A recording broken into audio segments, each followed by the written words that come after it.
Hezbollah role in Syrian South exposes limits of US policy.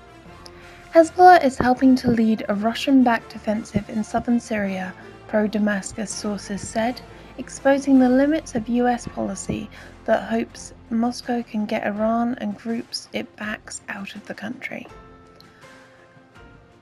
A commander in the regional alliance that backs Damascus told Reuters, "Hezbollah is a fundamental participant in planning and directing this battle.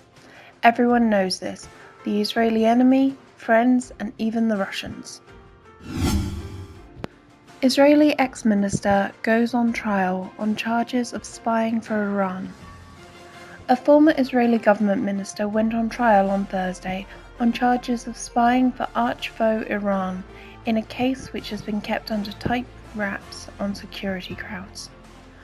Gonen Segev, who served as Energy and Infrastructure Minister from 1995 to 1996, is charged with espionage against the State of Israel, assisting the enemy in a time of war, and passing information with the intention of harming state security. Journalists were excluded from the hearing, which was held behind closed doors, an AFP correspondent reported. Most of the detailed charge sheet has been redacted in its published version. A woman was hanged in the central prison of Oroma. On Wednesday, July 4th, a woman was hanged in the central prison of Oroma alongside two male prisoners. The identity of the executed woman has not been made available yet. With this execution, the number of women executed during Hassan Rouhani's presidency comes to 83.